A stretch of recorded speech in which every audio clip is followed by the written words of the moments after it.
His job was to help safeguard his country, working for the security services cracking codes. So how did he end up dead, locked in a bag in a bath? I think the big clue here is there's no forensics left around the bath surrounding it. So the bag's in the bath, there's nothing on the bag, there's nothing. His family believe the dark arts of some security services may have been involved. We investigate the detail from an extraordinary inquest.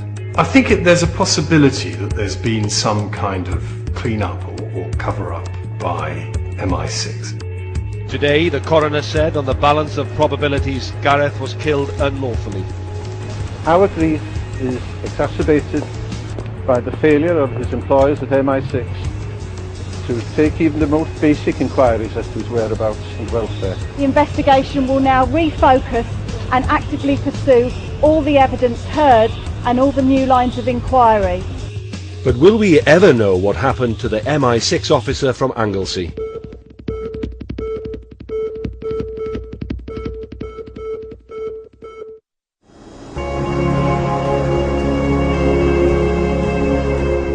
For 20 months, questions have been asked about the death of Gareth Williams in the top floor flat of this London house.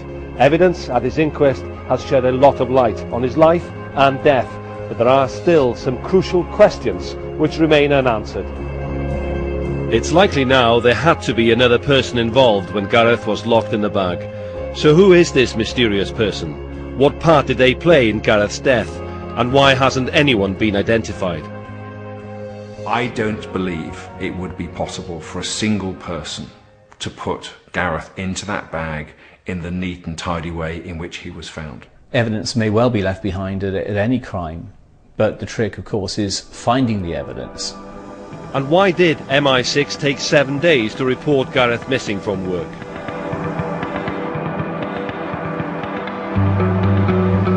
I've been looking into Gareth's death at this London flat for more than 12 months. I'm calling from BBC Wales. We're doing a programme on Gareth Williams' death, a programme called Week In, Week Out. Last year, our programme raised serious questions about the circumstances of Gareth's death, after we spoke to experts and family friends. I think that it's really important here for everything to be investigated in. My personal feeling is that probably the police have maybe hit a brick wall in terms of his personal life. Hi, how do you do? Thanks for meeting me. I also met with someone who worked undercover for MI5, and he expressed concerns about Gareth's death too. What's significant about the bag being inside the bath? To me that would suggest someone had intended to take the body and dump it somewhere else. They've been disturbed or they've been spooked, so they haven't come back for it. The death of the MI6 officer from Anglesey has been subject to intense media speculation, innuendo concerning his private life, and conjecture as to what his work for the Secret Services involved. The inquest was meant to draw a line under all that speculation, but evidence has emphasised a secret life that perhaps very few knew about. The inquest has failed to answer some fundamental questions. The police investigation has been plagued with difficulties, and we'll be asking if things could have and should have been done differently.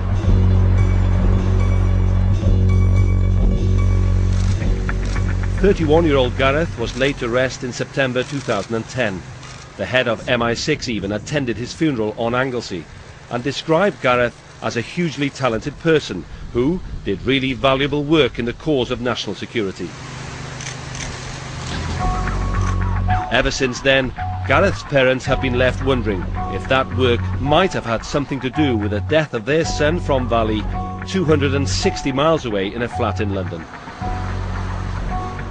It's believed Gareth was recruited to GCHQ in Cheltenham after his talent for playing online games was spotted. From GCHQ in Cheltenham, Gareth was seconded to work here at the headquarters of MI6 for 3 years.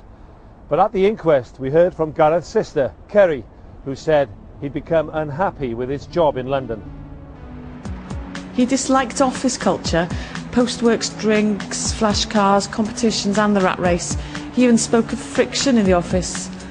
The job wasn't quite what he expected. He encountered more red tape than he was comfortable with. Kerry said that Gareth had asked to leave MI6 and was planning on returning to Cheltenham and his work at GCHQ. We met his former landlady in Cheltenham, Jenny Elliott, and she told us Gareth had called her to ask if he could have his former lodgings back. He told her he hoped to move back in at the beginning of September 2010, but he never did. His body was discovered just days earlier. Gareth, whose punctuality has been likened to a Swiss clock, failed to show up here to chair a meeting on August the 16th. It wasn't until a colleague eventually called his family that the alarm was raised, 7 days after that missed meeting. Then the police became involved. PC John Gallagher was dispatched to Mr. Williams' top floor flat on Monday, August the 23rd.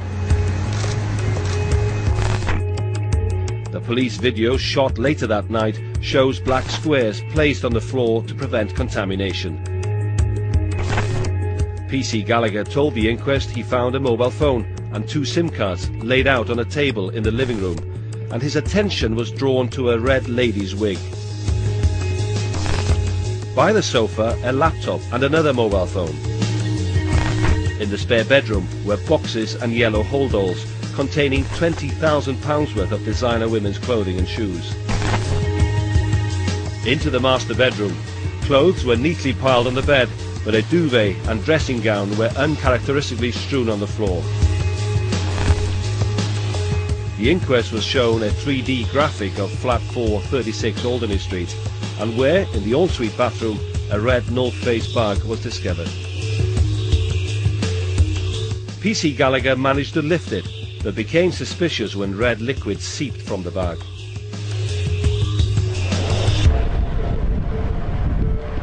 A detective was called to this address, and he made a small 3-inch incision into the bag and discovered Gareth's body.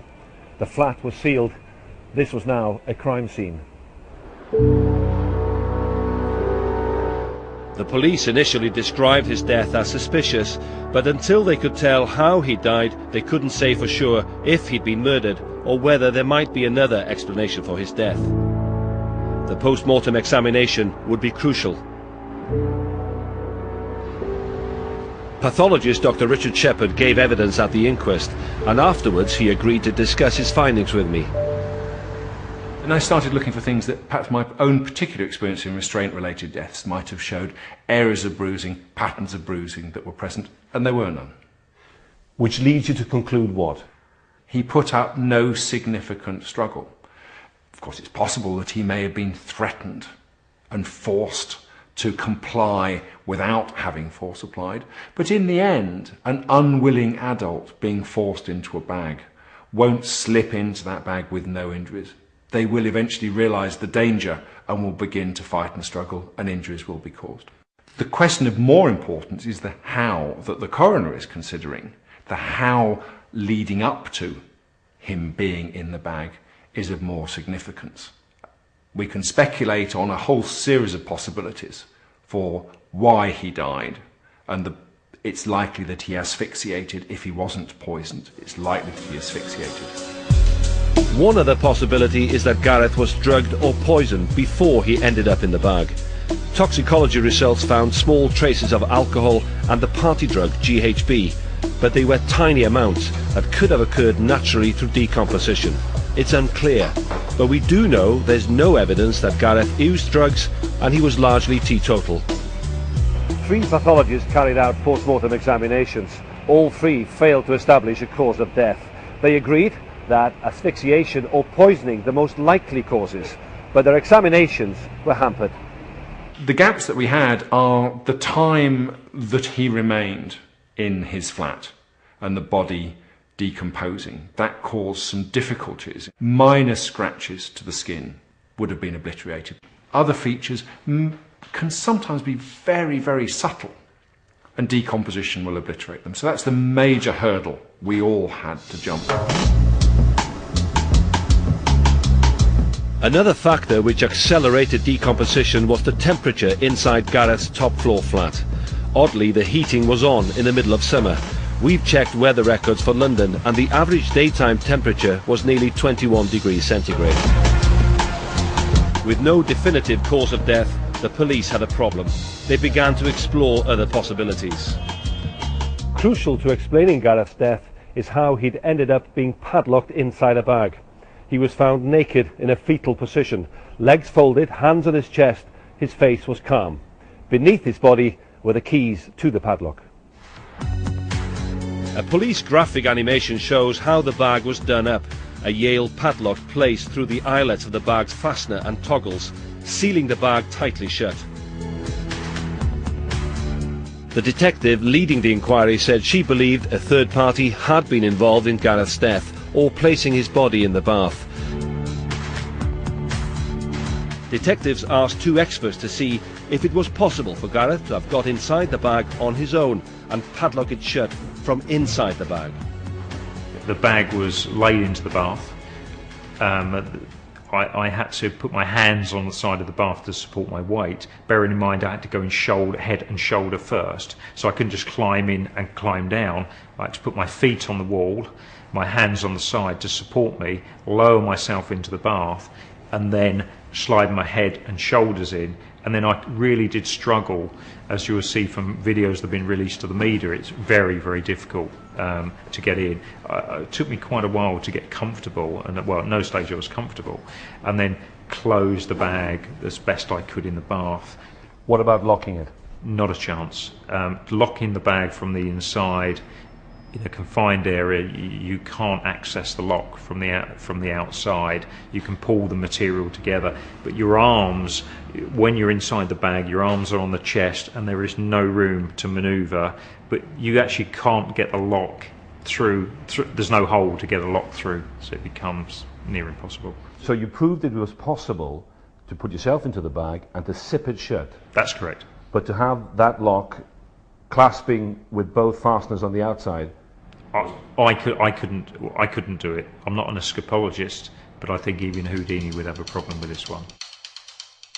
So, if the likelihood of Gareth being able to padlock himself inside the bag was remote, then someone else must have been involved.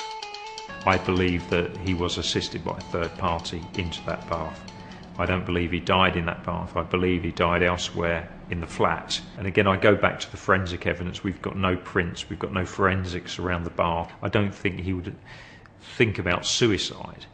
And again, the sex game, the evidence we've seen again doesn't really come. I think it was potentially murder. The police revealed at the inquest that they had found tiny fragments of DNA on the bag's zip fasteners, but they've been unable to identify who that DNA belongs to. There was also DNA on the bag handles and on a green towel, and 2 hairs found on Gareth's thumb, but forensic experts have been unable to identify any of it. Crispin Black is an intelligence analyst and a former advisor to the government. He's been following the inquest for us.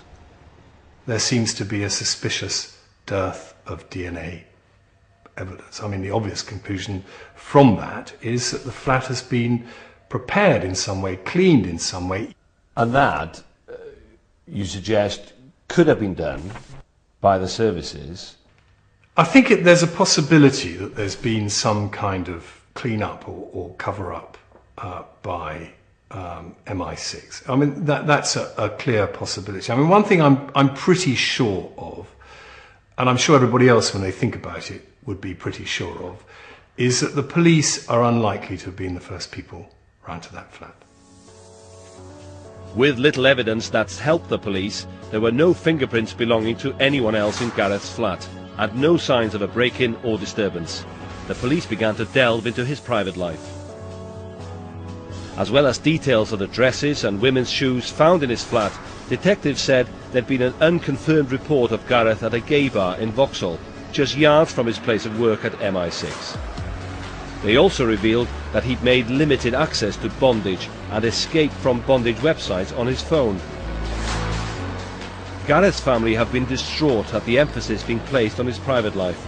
A close friend of Gareth's told the inquest and our programme last year that he was not a transvestite and he would have been able to confide in her. It's just out of character for Gareth, to me, to be honest with you, that Gareth was into anything like that, because I truly do feel that he would have been quite open about it, to be honest with you, because we spoke about a lot of personal things. I'm very, very open-minded, and I know he is as well, and I wouldn't have frowned upon anything like that, to be honest, and I think he would have felt that he'd been able to tell me, and his sister as well. At the hearing came an unexpected revelation from his former landlady. Jenny Elliott said in a statement that she and her husband had to use their spare key to enter Gareth's flat after hearing his cries for help in the middle of the night. She and her husband discovered Gareth on his bed in just his boxer shorts, his hands tied to the headboard. He told them he was just messing about. In a statement, Mrs. Elliott said it was likely to be sexual rather than escapology. A huge amount of detail has been coming out at the inquest, but for every question that is answered, it appears there are several more thrown up. But one of the key questions for Gareth's family is why it took so long for the alarm to be raised. Between August the 11th and the 15th, Gareth was spotted on various CCTV cameras shopping in southwest London, at stores including Harrods and Harvey Nichols. He'd just returned from America, where he'd attended a technical security conference in Las Vegas, and afterwards he'd holidayed in the States. Gareth had been due to chair a meeting at MI6 on Monday, August the 16th, but he didn't show up. That evening he was due to meet a colleague from GCHQ who was interested in taking over his flat, but there was no answer. 4 days later, Gareth was due at a meeting and again didn't attend. It was uncharacteristic. He'd never taken sick leave or failed to turn up for work. I find the idea that nobody knew or raised the alarm about his 7-day absence from work unconvincing, indeed unbelievable. I mean, think of what we're being asked to believe, that somebody on attachment to the UK's Foreign Intelligence Service, living in a flat a few hundred yards from its headquarters, can just not turn up to work for a week, and nobody appears to be concerned or worried. Gareth's line manager at MI6 gave evidence at the inquest from behind the screen and was identified only as witness G. He admitted Gareth's failure to turn up for work on Monday, August the 16th was unusual. By Friday, he checked the list of suggested actions for such an eventuality, which included calling hospitals, but he did nothing. It wasn't until Monday, the 23rd of August, that witness G spoke to Gareth's sister, and the police were finally called by GCHQ. I wanted to report one of our members of staff who lives and works in London is missing. Despite repeated failures to raise the alarm, witness G was never disciplined. A senior manager at MI6 apologised and admitted the delay in finding Gareth's body would have hampered the police investigation. Well, the delay, I think, screws up the forensic evidence. And we've heard from, a number of pathologists, and they are all pretty inconclusive or have slightly different opinions. And or at least one of them says it's quite difficult to test for various substances after a body has been in a bag for so long in a heated flat. I think normal people reading about this inquest or attending it would come to the same conclusion as me. Somebody has interfered with the evidence, so we're not seeing the full picture.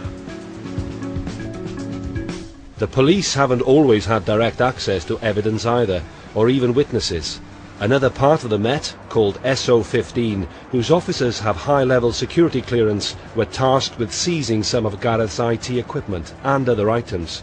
But SO15 and the regular detectives have been unable to check it all for clues.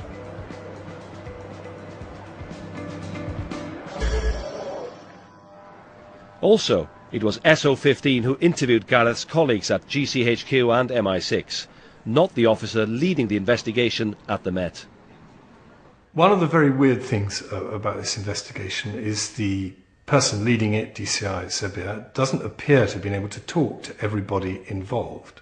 I think she's had to take things on trust. Some of the statements given appear to have been not entirely accurate.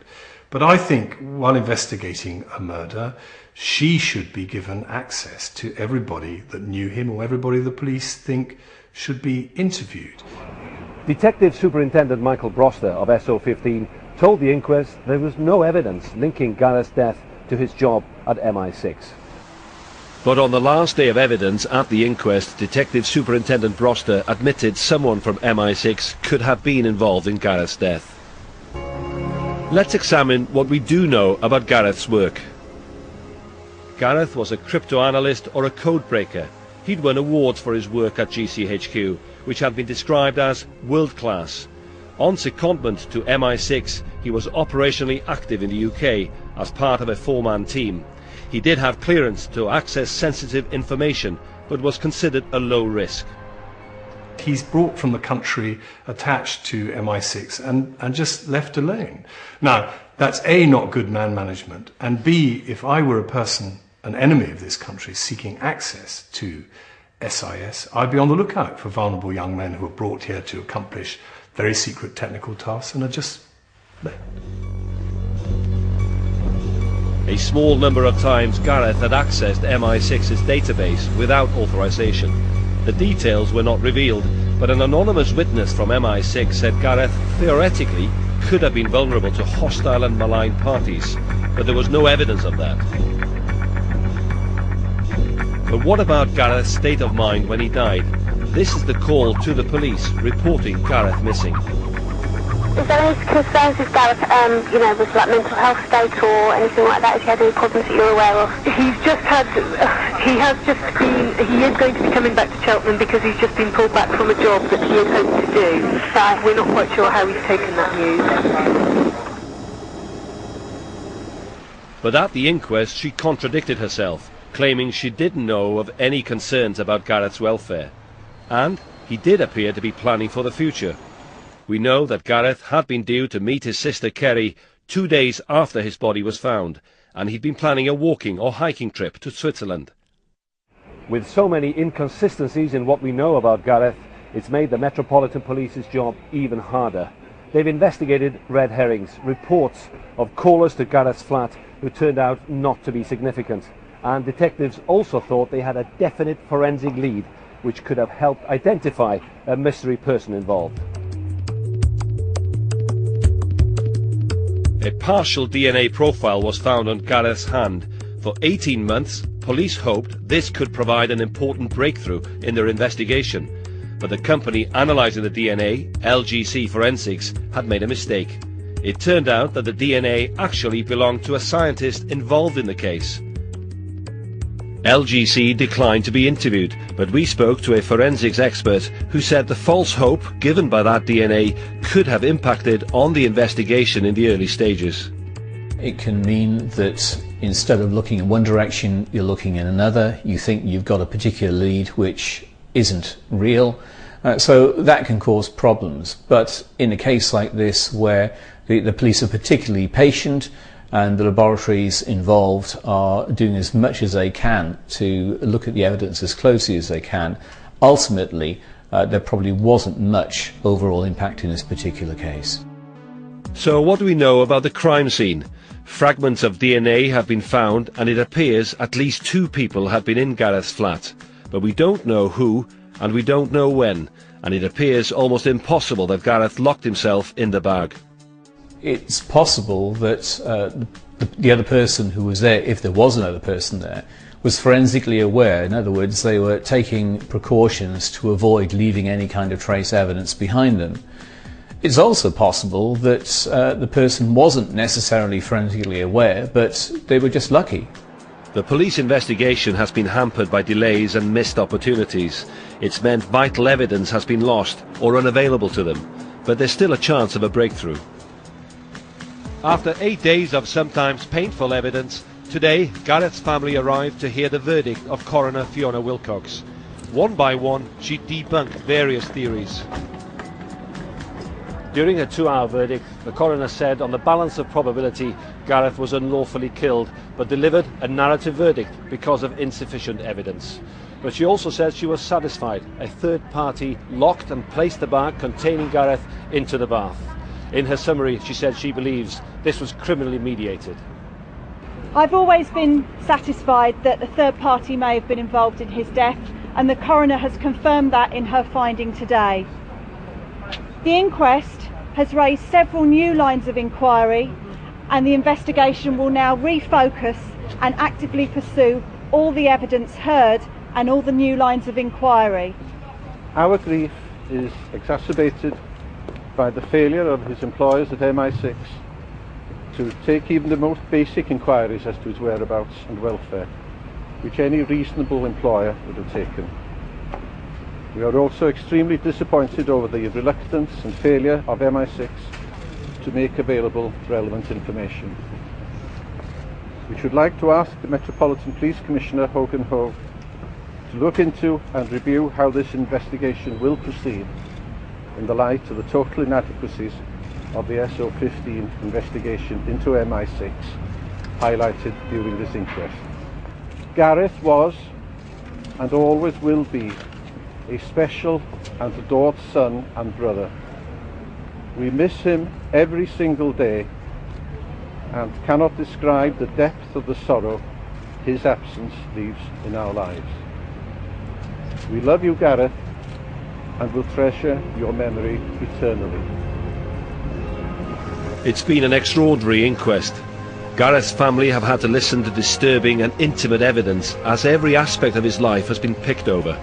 Gareth Williams, whose body was found in a padlocked bag in his London flat, has been told he was once found tied to his bed. The role of MI6 has been questioned. The delay in raising the alarm when Gareth went missing. Evidence that could be important only came to light just yesterday. The lead detective, DCI Jackie Sabire, said she hadn't even seen 9 memory sticks belonging to Mr. Williams that MI6 had found. The list of unanswered questions goes on and on. Today, the coroner said there was no evidence Gareth was killed by MI6 colleagues, but it remains a legitimate line of inquiry. She also said that the evidence of Gareth's boss at MI6 concerning the delay in reporting him missing stretched the bounds of credibility. The detective leading the investigation into Gareth's death says she won't stop until she finds the answers, and she appealed for the person involved to search their conscience and come forward. I mean, I hope Gareth Williams' family find out what happened to him. I mean, there's a public interest, there's a public and security interest here, but there's also, obviously, and sitting in the coroner's court, I think you get a very strong sense of this. This is a much-loved son who came to a sudden and unexplained end, and you can feel the family's grief. For now, the man who spent his career cracking codes remains at the centre of a mystery that may never be solved.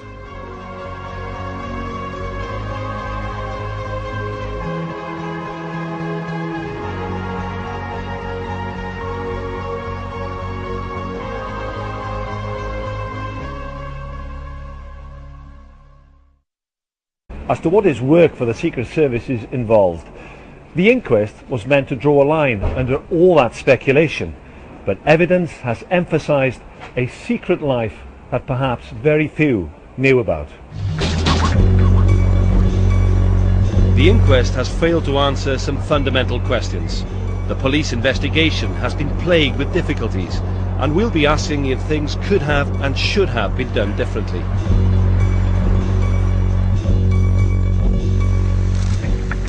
"31-year-old Gareth was laid to rest in September 2010. The head of MI6 even attended his funeral on Anglesey and described Gareth as a hugely talented person who did really valuable work in the cause of national security. The investigation will now refocus and actively pursue all the evidence heard and all the new lines of inquiry. But will we ever know what happened to the MI6 officer from Anglesey?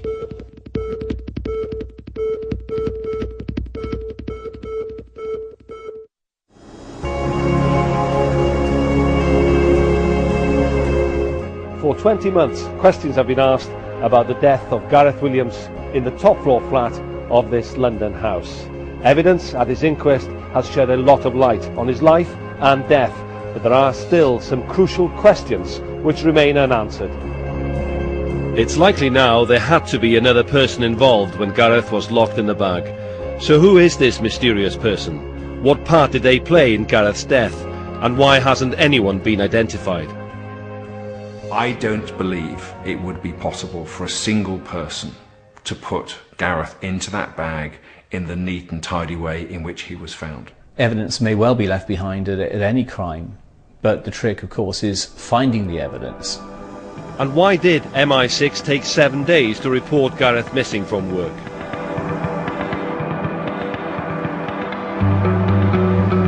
I've been looking into Gareth's death at this London flat for more than 12 months. I'm calling from BBC Wales. We're doing a programme on Gareth Williams' death, a programme called Week In, Week Out. Last year, our programme raised serious questions about the circumstances of Gareth's death, after we spoke to experts and family friends. I think that his job was to help safeguard his country, working for the security services cracking codes. So how did he end up dead, locked in a bag in a bath? I think the big clue here is there's no forensics left around the bath surrounding it. So the bag's in the bath, there's nothing on the bag, there's nothing. His family believe that dark arts of some security services may have been involved. We investigate the detail from an extraordinary inquest. I think there's a possibility that there's been some kind of clean-up or cover-up by MI6. Today, the coroner said on the balance of probabilities, Gareth was killed unlawfully. Our grief is exacerbated by the failure of his employers at MI6 to take even the most basic inquiries as to his whereabouts and welfare. it's really important here for everything to be investigated in. My personal feeling is that probably the police have maybe hit a brick wall in terms of his personal life. Hi, how do you do? Thanks for meeting me. I also met with someone who worked undercover for MI5, and he expressed concerns about Gareth's death too. What's significant about the bag being inside the bath? To me, that would suggest someone had intended to take the body and dump it somewhere else. They've been disturbed or they've been spooked, so they haven't come back for it. The death of the MI6 officer from Anglesey has been subject to intense media speculation, innuendo concerning his private life, and conjecture